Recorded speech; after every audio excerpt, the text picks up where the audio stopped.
Bonjour. Suite à mon audio d'hier soir où je parlais du feu de la volonté qui se manifeste en fait à travers la souffrance vibratoire, eh bien je voudrais approfondir à ce sujet.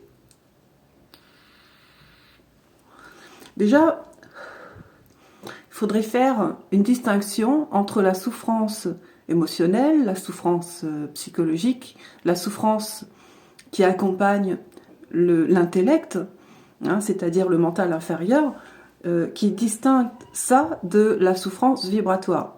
Eh bien, la souffrance vibratoire, c'est tout simplement le fait de souffrir sans diffraction, c'est-à-dire que la souffrance vibratoire, elle est contenue, elle est beaucoup plus intérieure, elle est beaucoup plus concentrée. C'est un condensé de la souffrance qui vient du milieu de son être, qui vient pratiquement du canal central, c'est-à-dire qui se trouve au niveau de la centricité de l'être, et ça provient de ça, et c'est le fait de la pression de l'énergie de l'intelligence qui entre, qui commence à pénétrer dans le canal de l'ego.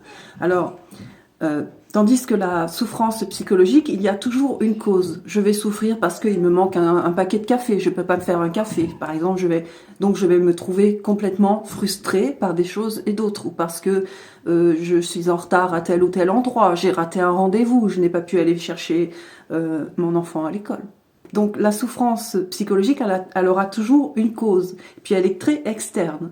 Donc dans la souffrance psychologique, l'avantage c'est que les personnes qui vivent de la souffrance psychologique, elles vont mettre en place des communications pour pouvoir soulager, enfin trouver des modes de soulagement de cette souffrance.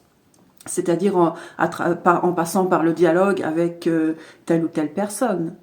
Parce qu'il y a des choses qui font que verbalement, au niveau du dialogue, certaines souffrances, certaines situations peuvent s'améliorer en parlant, dans le contact. Parce que ce qui permet de contrebalancer la souffrance, en fait, c'est de se trouver des modalités, que ce soit par l'échange avec d'autres personnes, c'est toujours du ressort de l'échange au niveau des périsprits, du corps astral. Au niveau des corps astraux, il y a des échanges qui font que je te donne et tu me donnes, et tu me donnes et je te donne.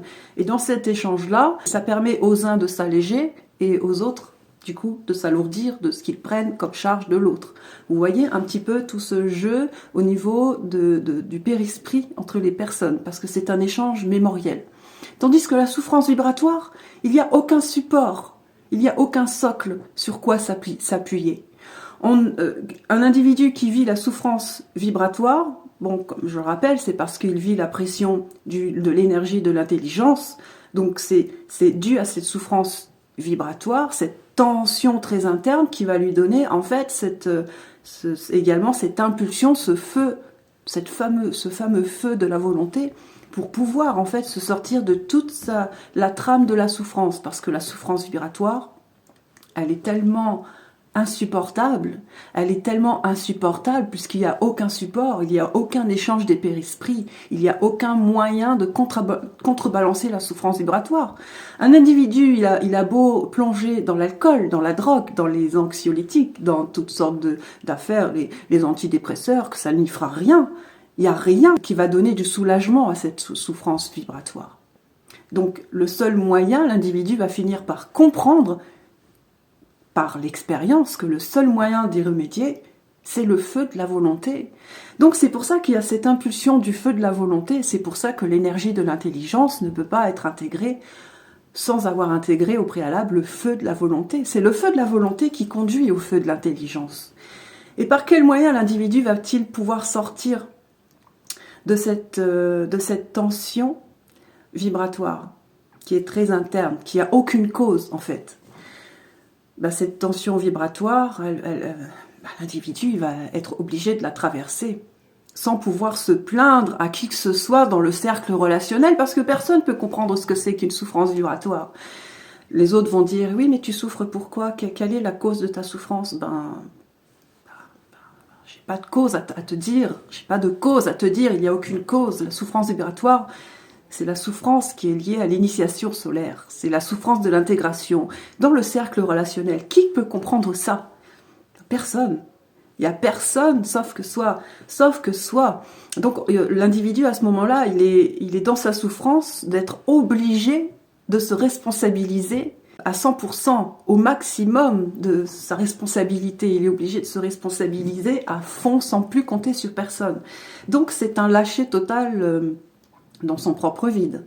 C'est ça qui va amener en fait l'individu à se retrouver finalement dans le vide de l'éther de son mental. Donc c'est un passage obligé qui est très frustrant parce que en fait, la tension vibratoire, elle est très contenue. Là, il est impossible de diffracter. Il est impossible de diffracter dans le sens où il est impossible de le verbaliser à travers le périsprit. Parce que arrivé à ce stage de l'initiation, le périsprit, l'âme a déjà été transmutée. Donc le périsprit a déjà diminué. Donc il y a déjà de l'esprit dans une âme. L'âme est déjà transformée en esprit à ce stage-là, donc il ne peut plus y avoir de plainte, une sorte de lamentation, une sorte de verbalisation de la souffrance que l'on fait ordinairement. Les gens verbalisent leur souffrance psychologique parce qu'ils ont de l'âme.